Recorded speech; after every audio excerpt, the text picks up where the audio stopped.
Hi, I'm Gabriella Gonzalez, and I'm the owner and founder of Sky Above Trail Grub. We're an adventure meal company, whole foods, plant-based, of dehydrated foods that you just add water to, packaged in 100% compostable packaging. So everything goes back to the earth to grow more veggies. And today we'll be making a nettle pesto. The nettles are coming from Good Rain Farm. They're an indigenous owned farm in Gresham, Oregon that focuses on food sovereignty and elevating tribal foods, which help us connect to place and reincorporate some decolonized foods back into our diets. So one of the first things to know in handling nettles, stinging nettle, is they do sting. So I have a good relationship with them, so I like to just grab them by bare hand. But a couple other options are to use gloves, either gardening gloves, plastic gloves, whatever you have access to, or you can use tongs. And that would be if you don't mind the stems getting in there too, which having the stems in is perfectly fine. Add some more nutrients in there. If you don't like the thicker stems, they can be a little bit woody. You can take them off. Your farmer might be growing them. You might get them in your CSA box. And then another way that you would get nettles is foraging for them.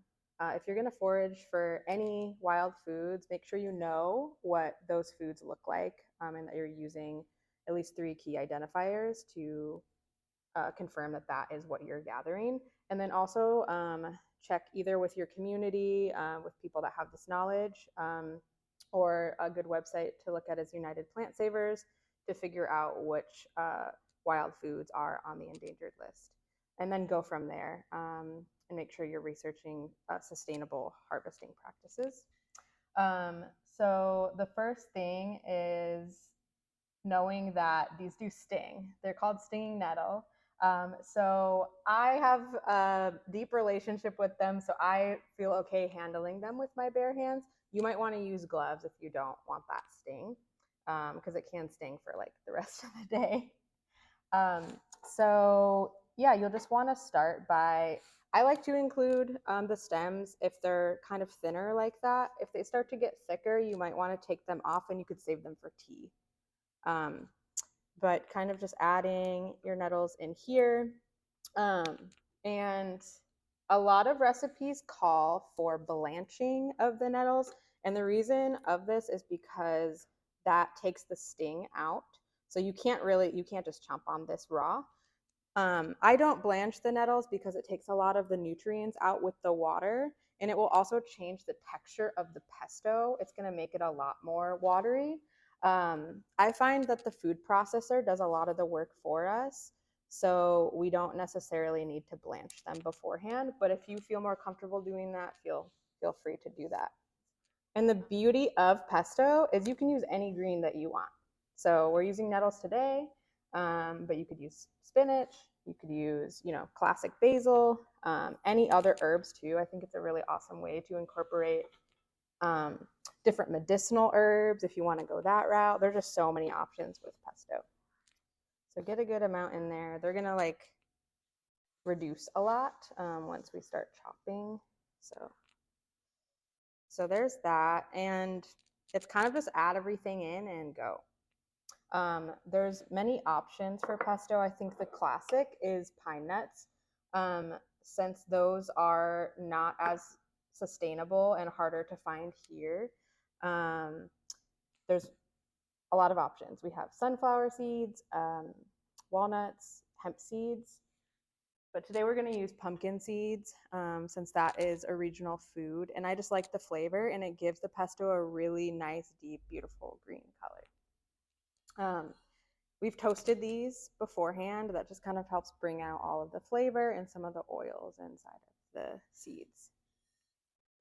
And then we're using some Parmesan cheese, but you can use whatever kind of harder, grated cheese that you want. If you're plant-based, I would suggest using nutritional yeast. It gives it a nice cheesy flavor. And then garlic. We're using lots of garlic. Ooh. So I mean, that you can use however much you want. I used a whole head there, but we're making a big batch of pesto, so. And then some salt. And then you need your acidity. We're using lemons today. You could use lime. And if you don't have like a juicer, a good trick is just putting, as long as you have no cuts on your hands, is putting your hand over so that it can catch the seeds. Okay, so and then the last thing to put in there is the oil, but we're going to wait to do that. We're going to blend this a little bit, and then it will kind of make it a smoother texture if we add it as we're blending. Just pulse that.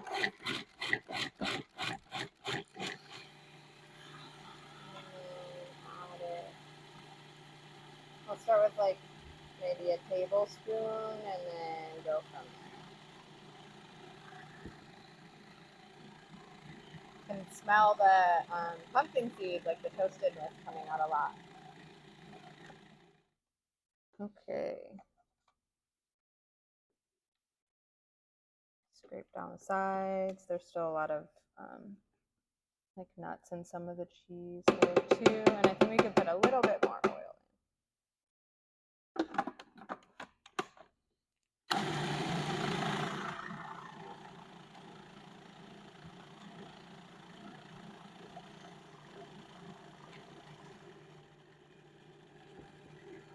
There we go. That's the sound. It sounds smoother now. Okay. Yeah, that looks beautiful. So, I mean, everyone might like their own kind of texture, but this has like, you could see some of the chunks or like little bits of the pumpkin seeds in there, but it's mostly smooth and has like a little bit of texture to it. So I think it's done. So let's just put it in here. That's like one of my biggest like cooking tips is like literally just make 2 different sauces for the week. And then if you have that, you can just, everything will taste better with sauce.